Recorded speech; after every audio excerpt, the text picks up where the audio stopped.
Hi, I'm Christian, and today we're going to go through the POS hardware assembly. I've gone ahead and laid out all the components that you'll find in your POS box, and you'll also see that I grabbed this hex bit screwdriver. You won't find this in your POS assembly box, but you'll need this for the completion. The hex bit that you'll need comes with the bounce pad assembly. Let's go ahead and get started. First, let's assemble the bounce pad. Thread the white iPad cable through the bounce pad's neck. Take the bounce pad head apart using the bounce pad key. Next, thread the iPad cable through the back of the bounce pad head.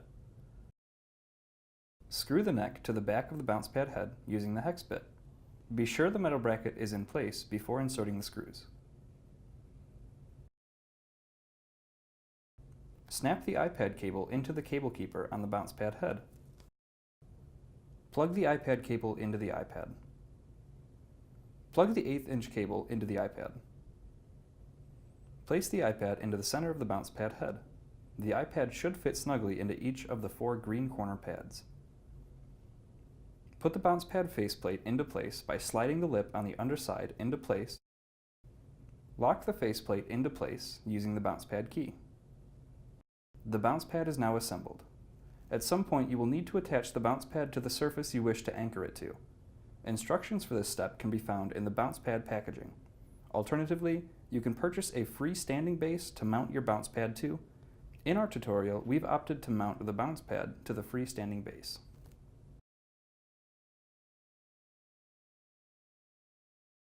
Next, let's assemble the Epson T88V receipt printer. There are a couple of additional pieces that come with the Epson printer that we will not be using for our POS hardware setup. Set these pieces aside. Insert the power cable into the back of the printer.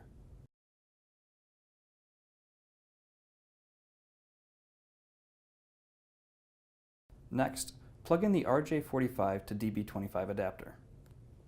Anchor the adapter into place by tightening the threaded pins on either side of the adapter. Open the printer by pressing down on the light gray button on top of the printer.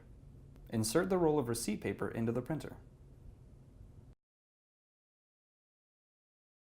Plug the phone cable into the printer. Plug the other end of the phone cable into the underside of the VB320BL1616 cash drawer. Next, we'll assemble the network switch. Insert the power cable for the network switch into the switch.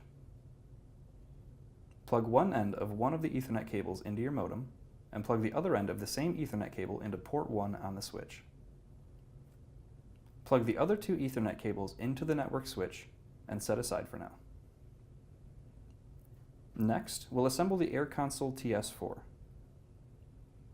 Slide the white Air Console head unit onto the side of the blue cable kit.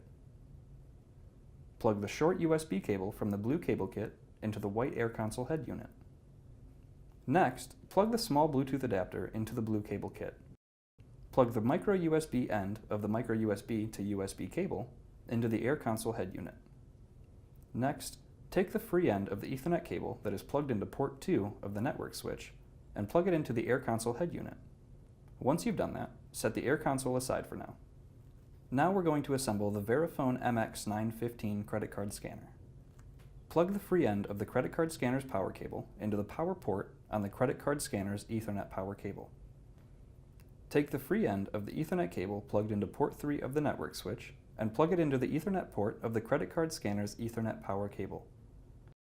Now, we'll assemble the Honeywell Voyager 1400 barcode scanner. Snap the neck of the scanner stand into the base. Plug the scanner's power cable into the port on the scanner cord and snap the cord into place. Plug the scanner cord into the base of the scanner. Plug the end of the scanner cord into the RJ45 to DB9 adapter. Then set the scanner aside. We're almost finished. Now it's time to connect all the various pieces we've assembled.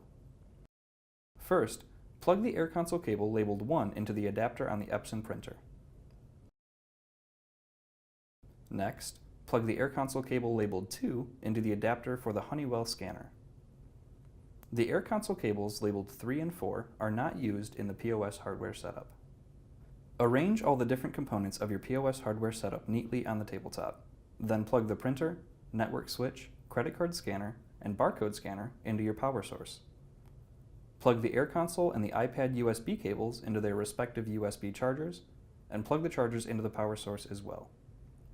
Coil the unused air console cables and tuck them away where they won't interfere with your day-to-day operations. Your SalesPad POS hardware is now assembled. The next step is to fire up your POS app and establish a connection to the hardware. Please reference documentation on the SalesPad Cloud support page for help with these steps. Thank you for watching this tutorial. For more information on SalesPad POS, please visit our support page.